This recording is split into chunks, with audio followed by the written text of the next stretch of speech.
வணக்கம்.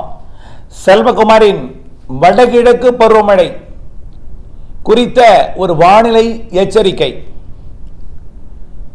அதிகாரப்பூர்வ வானிலை அறிக்கைக்கும் இந்திய வானிலை ஆராய்ச்சித்துறை அறிக்கையை பார்க்கவும் 2025 அக்டோபர் 24 வெள்ளிக்கிழமை அதிகாலை நிலவர ஆய்வறிக்கை. வடகிழக்கு பருவமழை எப்படி இருக்கும் அப்படின்னு நம்ம சொல்லிட்டே இருக்கோம். நீண்ட கால வானிலை அறிக்கையில் நம்ம எந்த மாற்றமும் கொடுக்கல. அது கோடை மழை எப்படி இருந்து சொன்னமோ அப்படியே அமைஞ்சிச்சு. தென்மேற்கு பருவமழை எந்த நாளில் எப்படி சொன்னமோ அப்படியே அமைஞ்சிச்சு. வடகிழக்கு பருவமழை என்னைக்கு தொடங்கணும்னு சொன்னமோ அன்னைக்கு தொடங்கிருச்சு. சரியாக வடகிழக்கு பருவமழையும் தென்மேற்கு பருவமழையும் ஒரே நாளில் அப்படியே தலைகீழ் மாற்றம் ஏற்படும் சொன்னோம், மாறிடுச்சு. மழைப்பொழிவு சொன்னதெல்லாம் போயிருந்துகிட்டு இருக்கு. கடந்த நிகழ்வு கூட பெரிய அளவில் ரெட் அலர்ட் கொடுக்கும் அளவிற்கெல்லாம் பெரிய மழை இருக்காது. ஆனால் அது கரை கடந்து உள்ளே போகும்பொழுது உள்ளேயும் மழைப்பொழிவை கொடுக்கும்னு சொன்னோம். இப்போ வரைக்கும் அந்த நிகழ்வு வளிமண்டல சுழற்சியை தமிழ்நாட்டின் வளிமண்டலத்தில் வச்சிருக்கு. கர்நாடக கரையில் போய் அங்கே இருக்கக்கூடிய நிகழ்வோடு இணைஞ்சு அரபிக்கடலில் ஒரு நிகழ்வாகவும், ஆந்திரக்கரையிட்ட ஒரு காற்று சுழற்சி இருக்காது, அந்தமான் சுழற்சியோடு சேர்ந்து இணைஞ்சு வங்கக்கடலில் ஒரு தீவிர நிகழ்வாகவும் உருவாக போகுது. சரி, வடகிழக்கு பருவமழை குறித்த நம்ம எச்சரிக்கையெல்லாம் நிறைய கொடுத்துருந்தாலும் இந்த மழை பெய்யாத இடங்களுக்கு ஒரு இடத்துல அவங்களுக்காக ஒரு தனியாக சொல்லிகிட்டே இருக்கோம், நம்பிக்கை ஊட்டும் விதமாக. அப்புறம் நிறைய இடங்களுக்கு முன்னெச்சரிக்கையும் சொல்லிகிட்டே வர்றோம். நம்ம கொடுக்குற முன்னெச்சரிக்கை எதுவுமே அச்சுறுத்தலுக்கு அல்ல. நாம் எப்பொழுதுமே விவசாயிகளுக்கு எப்படி சொல்லணுமோ அப்படி சொல்கிறோம். அதே நேரத்தில் ஒரு அச்சுறுத்தல் வரக்கூடிய நாட்களில் இருக்கும் பொழுது அதை நாம் உங்களுக்கு முன்னெச்சரிக்கை எடுக்கும்படியாக நாம் சொல்லாமல் இருக்கவும் கூடாது. அது இப்போ இந்த வரக்கூடிய நிகழ்வுலையோ வடக்கூடிய நிகழ்வில் நிறைய மழைப்பொழிவு கொடுக்காவிட்டாலும் நவம்பர் டிசம்பர் நிறைய மழை இருக்குது, நவம்பர் டிசம்பர் நிறைய மழை இருக்குன்னு நம்ம இன்னைக்கு சொல்லலை, நீண்ட காலமாக சொல்லிகிட்டு இருக்கோம். ஜனவரிலையும் மழை இருக்குன்னு சொல்லிகிட்டு இருக்கோம். சரி, ஏன் இதை இப்போ அழுத்தம் திருத்தமாக சொல்லணும்? ஏன் இப்படி அடித்து சொல்லணும்? ஏன் நீங்கள் இப்படி இதை நாங்கள் கேட்டு நம்ம செய்யணும் அப்படின்னு பார்த்தீங்கன்னா, வடகிழக்கு பருவமழை காலத்தில் பெய்யக்கூடிய மொத்த மழை 45 சென்டிமீட்டர் வச்சுங்க, ரவுண்டாக 45 சென்டிமீட்டர். 45 சென்டிமீட்டர் மழை நேற்றைக்கு வரைக்கும் எவ்வளோ தெரியுமா பொழிந்திருக்கு? நேற்றைக்கு காலை வரைக்கும் 8:30 மணி வரைக்கும் 21 சென்டிமீட்டர் பெஞ்சிருச்சு. 45ல் 21 சென்டிமீட்டர் பொழிஞ்சுன்னா பாக்கினா 24 சென்டிமீட்டர் தான் தேவை சராசரி மழை பெறுவதற்கு. 24 சென்டிமீட்டர் தான் தேவை. சரி, 24 சென்டிமீட்டர் பெய்யணும் சார் அப்படின்னு நீங்கள் நினைக்கலாம். ஒட்டுமொத்த தமிழ்நாட்டிற்கு வடகிழக்கு பருவமழை எப்போதும் எப்போ தொடங்கும்? பெரும்பாலும் 20ஆம் தேதி வாக்கில் தான் தொடங்கும். இந்த ஆண்டு சரியாக 18ஆம் தேதி முன்னே தொடங்கிட்டு, ஆனால் 19, 20 தான் அதிக மழை பெஞ்சுது. 19, 20, 21. இந்த 3 நாள் மழை தான் ரொம்ப அதிகமாக இருந்துச்சு, அதிக மழைப்பொழிவையும் கொடுத்துச்சு. ஏற்கனவேயும் பல மாவட்டங்களுக்கு கொடுத்துட்டே வந்துச்சு, எல்லாம் சேர்த்து உயர்த்தி வச்சிருக்கு. இந்த நிலையில் சில காரணிகளை நம்ம பார்க்கணும். அணைகளை பாருங்க. மேட்டூர் அணைக்கு இப்போ 60,000 கனடிட்ட தண்ணி வருது. 60,000 கனடி மேட்டூர் அணைக்கு தண்ணி வருது. அணை நிரம்பி இருக்கு, உபரி நீர் 60,000. பவானி சாகருக்கும் தண்ணி நிறைய வருது, உபரி நீராக வெளியேற்றப்படுது. சாத்தனூர் அணையிலிருந்து தண்ணீர் உபரி நீராக வெளியேற்றப்படுது. பெய்ய சாத்தனூர் அணையிலிருந்து வெளியேற்றப்படுகிறது. அதே போல சென்னை சம்பரப்பாக்கம் உள்ளிட்ட அணைகளிலிருந்து உபரி நீர் அவ்வப்பொழுது வெளியேற்றப்படுகிறது. வைகை அணையிலிருந்து உபரி நீர் வெளியேற்றப்படுகிறது. பல அணைகள் கேரளா நோக்கி உபரி நீர் வெளியேற்றப்படுகிறது. ஆக ஒட்டுமொத்தம் எல்லா அணைகளிலிருந்து உபரி நீர் தான் இப்போ. சரி, அணையெல்லாம் அப்போ என்ன நிரம்பி இருக்கு. ஓகேயா? எவ்வளோ மழை பெஞ்சிருக்கு? 21 சென்டிமீட்டர். இன்னும் பெய்ய வேண்டிய மழை டிசம்பர் வரைக்கும் நம்ம எதிர்பார்க்கக்கூடியது 24 பெஞ்ச சராசரி மழை.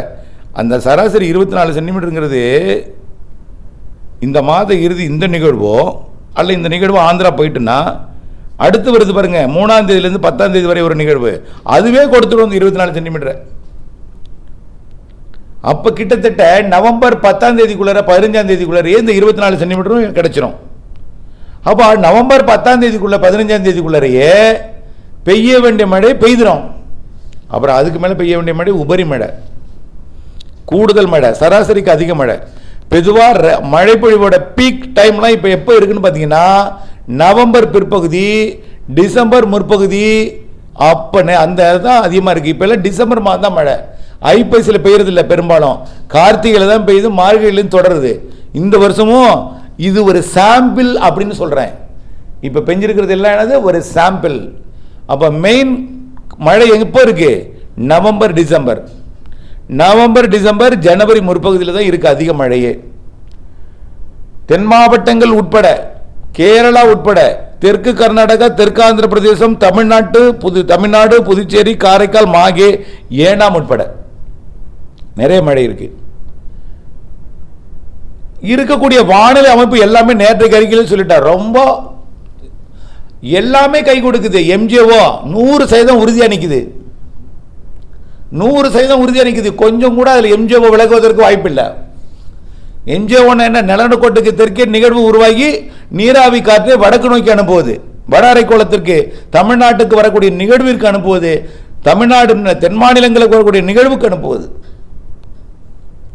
அடுத்தபடியா கடல் வெப்பம் உறிஞ்சி ஊதினாலும் உயர்த்துவதற்கு கடல் நீரோட்டம், கடல் வெப்பம் உயர்வு உருவாகும் இடத்திலிருந்து தாய்லாந்து வளைகுடா வரைக்கும் நிறைய வெப்பம், கடல் வெப்பம், கடல் நீரோட்டம் எல்லாம் வலு. ஆகவே உருவாக்குவதும் அடுத்தடுத்து இருக்கும், தீவிரம் செய்வதும் அடுத்தடுத்து இருக்கும், நீராவியை அதிகம் வழங்கும் இடத்துலையும் அதுக்கடுத்து இருக்கும். இந்த அரபிக்கடலில் ஒரு நிகழ்வு இல்லாமல் இருந்திருந்துன்னு வச்சுங்க, காற்றை அப்படியே குளிர்வித்திருக்கும். ஆகவே மழை பொழிவு இன்னும் அதிகமாக கொட்டியிருக்கும். இன்னைக்கு தேதியிலேயே பெய்ய வேண்டிய வடகிழக்கு பருவமழையே பெஞ்சிருக்கும். இந்த அரபிக்கடல் நிகழ்வு இருந்து கொஞ்சம் கட்டுப்படுத்தி நம்மை பாதுகாத்து வைத்திருக்கிறது எனலாம் அரபிக்கடலில் கூடிய நிகழ்வு. அந்த அரபிக்கடல் நிகழ்வு இந்த மாத இறுதி வரை இருக்கும். இந்த மாத இறுதி வரை இருக்கும். ரெண்டு பக்கம் ரெண்டு நிகழ்வு இருக்கும் சொன்னோமா, அரபிக்கடல் நிகழ்வும் இருக்கும், அதுவும் புயலா மாதிரி இருக்கும். ரெண்டு நிகழ்வா இருக்கும். ஆகவே ரெண்டு பக்கம் ரெண்டு புயல் உருவாக வாய்ப்பு இருக்கு. ஒருவேளை ஒரு புயல் உருவானால் ஒரு மண்டலமா இருக்கும். மண்டலமா வங்கக்கடல இருந்து தமிழ்நாட்டுக்கு வரும். சரி, இதில் என்ன சார் உங்களுக்கு இதில் எச்சரிக்கை இருக்கு அப்படின்னு பார்க்கும் பொழுது, மழை கேரளா வரைக்கும் பொழியும், அப்போ மேற்கு தொடர்ச்சி மலைக்கும் பொழியும். அப்போ நிகழ்வு எங்கே இருந்தாலும் எல்லா மாவட்டங்களுக்கும் மழை பெறும்னு சொல்லியிருக்கிறேன். இப்போ சென்னை கிட்ட நிகழ்வு வந்தாலும் கன்னியாகுமரிக்கு மழை கொடுக்கும், அங்கே மேற்கு தொடர்ச்சி மழை கொடுக்கும், கேரளா கொடுக்கும், தென் மாவட்டங்களுக்கு மழை பொழிவு கொடுக்கும். மேற்கிலிருந்து பாலக்காட்டு கனவே காற்று இங்கே ஈர்க்கும் மழை வரும். கடந்ததுனால் கடந்து போகும்பொழுதும் கொடுக்கும், ஈர்க்கும் போதும் கொடுக்கும். ஆக முக்கடல் வெப்பமடைந்திருக்கிற காரணத்தினால முக்கடல் காற்று நிகழ்வுக்கு வரும், நிறைய மழை பொழிவை கொடுக்கும்.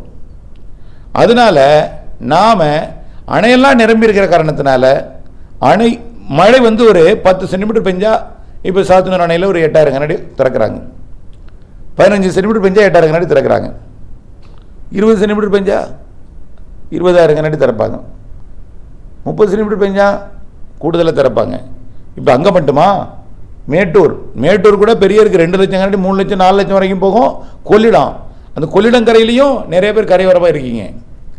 வைகை, கொடைக்கானல் மலைப்பகுதி, மலைப்பாதை பகுதி, நீலகிரி மாவட்ட பகுதி, சதுரகிரி மலைப்பகுதி, நாலுமூக்கு ஊத்து பகுதி, கன்னியாகுமரி மாவட்ட பகுதி, மலைப்பகுதி எல்லாமே கொஞ்சம் அச்சுறுத்தல் இருக்கிறது என்றதை நான் சொல்லுவேன். கேரளா பக்கமும் ஏலக்காய் சாகுபடி பகுதி, மூணாறு பகுதி, இடுக்கி பகுதி, வயநாடு குடகு பகுதி. சார் தென்மேற்கு பருவமழை காலத்தில் சார் வயநாடு குடகு பெய்யும், எப்படி சார் இப்போ பெய்யும்? உடனே கேள்வி கேட்பீங்க. தென்மேற்கு பருவமழை சில பேர் சொல்கிறாங்க, இன்னும் தென்மேற்கு பருவமழை தான் சார் தொடருது, வடகிழக்கே திரும்பலை சொல்லுவாங்க. வடகிழக்கு பருவமழைக்கு நிகழ்வு எங்கே இருக்கோ காற்று அங்கே வரும். சென்னை கிட்ட நிகழ்வு இருந்தால் பாலக்காடு கடவை வழியாக காற்று வங்கக்கடலுக்கு வரும். அப்போ அது என்ன, வடகிழக்கு பருவமழை காலத்தில் மேற்கு காற்றை ஈர்ப்பது. அதே அரபிக்கடலில் நிகழ்வு இருந்தால் வங்கக்கடல் காற்று அரபிக்கடல் போகும், அது வடகிழக்கு பருவமழை உங்களுக்கு தெரியும். புரியுதுங்களா? ஆக நிகழ்வு எங்கே இருக்கிறதோ அங்கே காற்று வரும்பொழுது காற்று சுழன்று மாறி மாறி அடிக்கும். உள்ளே போணுச்சு, கிருஷ்ணகிரிக்கு போணுச்சு காற்று, டெல்டாவுக்கு எங்கேருந்து போணுச்சு மழை, தெற்கிலிருந்து வடக்கு போணுச்சு. அதெல்லாம் மண்டலத்தில் உருவான மழை தஞ்சாவூர் போய் அரியலூர், பெரம்பலூர், திருச்சி இப்படியே போணுச்சு வடக்கு நோக்கி. அங்கே நேற்றைக்கு எப்படி போனது, புதுக்கோட்டையில் உருவாகி சிதம்பரம் போனது, வடகிழக்கு பருவமழை காலம் தானே. ஏன் காரைக்குடியில் உருவான மழை, திருச்சியில் உருவான மழை, தஞ்சாவூர் சிதம்பரம் போய் கடலூர் எதிர்க்கு போனது நேற்றைக்கு. அதுதான் வங்கக்கடல் அரபிக்கடல் நிகழ்வு சுழன்று அங்கே இருக்கிறது, அங்கே போகிறது. அடுத்து வங்கக்கடல் நிகழ்வு இருக்கும், இங்கே போகும். ஆகவே நிகழ்வு சுழன்று இருக்கும் பொழுது மாறி மாறி காற்று போகும். மலையின் மேற்கையும் மழை பெய்யும், கிழக்கையும் மழை பெய்யும், உச்சியிலும் மழை பெய்யும், கடலோரம் மழை பெய்யும், அரபிக் கடலோரமும் மழை பெய்யும், வங்க கடலோரம் மழை பெய்யும், தென் மாவட்டங்களுக்கும் உள் மாவட்டங்களுக்கும் எல்லா மாவட்டங்களுக்கும் மழை இருக்கும். நிகழ்வு கரை கிடக்கும் இடத்துல அதிக மழை இருக்கும், கடைமடை பகுதிகளில் அதிகமாக இருக்கும். ஏனென்றால் மழையும் பொழியும் கடைமடை பகுதிகளில், கடலோர பகுதிகளில் அணை நீரும் வரும். ஆகையினால கடைமடை பகுதி முன்னெச்சரிக்கை தேவை. நீங்கள் ஏன் இதை முன்னெச்சரிக்கைன்னா அரசாங்கம் தான் முன்னெச்சரிக்கணும்னு தேவை கிடையாது. நீங்கள் தான் அந்த வழித்தடத்தை அடைச்சி வச்சிருக்கீங்க. நானே உணர்றேன், எங்கள் வீட்டை சுற்றியே நிறைய நீர் வழித்தடத்தை அடைச்சி வச்சிருக்கீங்க. வடிகால் அடைச்சி வச்சு அவங்க வீட்டு வடிகால், அவங்க வீட்டு கழிவு நீரை வடிய விடாமல் உட்கார்ந்துருக்கீங்க. இதெல்லாம் தேவையா? இந்தியாவில் மட்டும்தான் இப்படிப்பட்ட மக்கள் வாழ்கிறார்கள். இப்படி ஆக்கிரமிப்பது, இயற்கை வழித்தடங்களை ஆக்கிரமிப்பது, இயற்கையை அழிப்பது, இயற்கைக்கு முரணாக செயல்படுவது எல்லாமே. அப்புறம் அவஸ்தை, ஒருத்தர் வீடு இருந்துச்சு, கடந்த 5 வருஷமா அவர் வீட்டுக்கு நல்ல சுகமா இருந்தார், நல்ல சந்தோஷமா இருந்தார். தண்ணி எவ்வளவு மழை பெஞ்சாலும் அந்த வீட்டுக்கு வாசல்ல தண்ணி வராது. கடந்த 2 நாள் மழை பெஞ்சதுல என்னமோ தெரியல தண்ணி உள்ளே ஏறிடுச்சு, என்னமோ தெரியல உள்ளே ஏறிடுச்சு. எங்க ஏறிடுச்சு? ஏன் ஏறிடுச்சு? யாரோ எங்கேயோ அடைச்சிட்டாங்க. போன வழித்தடத்தை எங்கேயோ அடைச்சிட்டாங்க. போற வழியை அடைச்சிட்டா எங்க போகும்? எங்கேயாவது தான் ஏறும். ஆகவே ஒட்டுமொத்தமாக பார்க்கும் பொழுது கிராம நிர்வாக அலுவலர்கள் அந்த ஊரில் இருக்கக்கூடிய இயற்கையை, அதாவது குளமாக இருந்தாலும் சரி, வடிகால் வாய்க்காலாக இருந்தாலும் சரி, அரசுக்கு சொந்தமான புறம்போக்கு நிலமாக இருந்தாலும் சரி, தொடர்ந்து ரவுண்ட் அடிச்சுட்டே இருக்கணும். யாராவது ஆக்கிரமிப்பு பண்ணுறாங்களா உடனடியாக அதை தடுக்கணும். அது யாராக இருந்தாலும் தடுக்கணும். அதுக்கு ஒருத்தர் தான் சொல்லி தான் தடுக்கணும்னு கிடையாது. சொல்லி தடுத்தா என்ன சொல்லுவாங்க? இவர் தான் சொன்னார்னா அவங்களே மாட்டி விட்டுறது. ஆகவே நல்லா புரிஞ்சுக்குங்க, நாமளா திருந்தாவது வரை நம்மை எதிர்காலத்தில் நம்மை காத்து கொள்ள முடியாது. இயற்கை வழித்தடங்களை, நீர் வழித்தடங்களை இனிமேலாவது ஆக்கிரமிக்காமல் இருங்கள். இதுவரை ஆக்கிரமித்திருந்தால் அதை திறந்து விடுங்கள். உங்களுடைய மனசாட்சி சொல்ல வேண்டும், மண்ணுக்கு எந்த ஆசையும் படாதீங்க. பிறக்கும் பொழுது எதுவும் கொண்டு வரவில்லை, இறக்கும் பொழுது எதுவும் கொண்டு போறவில்லை, கொண்டு போக போவதில்லை. கொடுங்கள், ஏழைக்கு உதவுங்கள், கொடுக்க வரும். சுருட்ட நினைத்தால் சுருட்டி கொண்டு போய்விடும். அதில் நினைச்சு வச்சுங்க இந்த வார்த்தையை. ஆகவே நாம மக்களுக்கு துணையாக இருந்து இயற்கை வழித்தடங்களை, நீர் வழித்தடங்களை பாதுகாத்து, அடைப்பு இருந்தால் நாமும் எடுத்துவிட வேண்டும். நம்ம வீட்டுக்கு பின்பக்கத்தில் அடைப்பு இருக்கிறது அரசாங்கத்துக்கு தெரியாது. அவர்கள் செயற்கைக்கோள் படம் போட்டு அவ்வளவு பெருசு பார்க்கறதுக்கு இங்கே பணியாளர்கள் கிடையாது. ஒவ்வொருவரும் நாம் முன்னின்று நாம துணை இருந்தால் எளிதிலே நம்ம அனைத்தையும் தீர்த்து விடலாம். இன்றைக்கு வடிகால் வசதி சரியில்லாத காரணத்தினால்தான் நெல் தானியங்கள்லாம் மூழ்கி இருக்கு. வடியவே இல்லை, தண்ணி எங்கேயோ அடைச்சு வச்சிருக்கீங்க, கவனம் போட்டுருக்கீங்க, மீன் பிடிக்கிறதுக்காக தடை போடுறீங்க. இதெல்லாம் பண்றது பாருங்க. எப்பயோ நீர் தேக்கி தன் வயலுக்கு நீரை திருப்பதற்காக போட்ட கண்மாய திறப்பல. ஆகவே நிறைய இடத்த திருப்பல. இது மாதிரியெல்லாம் பிரச்சனை இருக்கு. தயவு செய்து ஒரு சாக்கடையில் ஒரு குப்பை போடுறோமா, முடிந்தவரை வெளிநாட்டில் எப்படி நாம் செய்வோம், நமக்கு பொது விஷயங்களில் நாம் ஈடுபடுவோம்.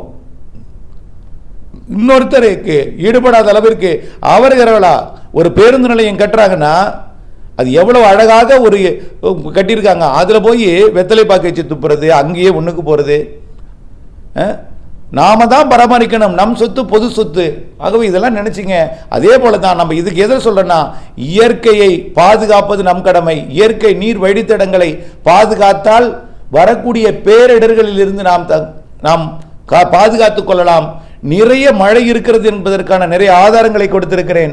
எப்படி மழை பொழிவு ஏற்படுத்தும், எப்படி பாதிப்பை ஏற்படுத்தும் என்ற சில புள்ளி விவரங்களையும் கொடுத்திருக்கிறேன்.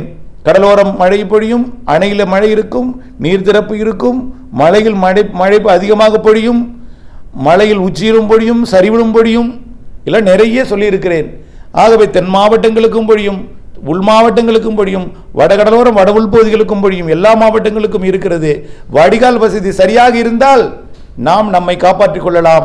ஒவ்வொருவரும் இதுவரை செய்த ஆக்கிரமிப்புகளை நாமே முன்வந்து எடுத்து விடுவோம்.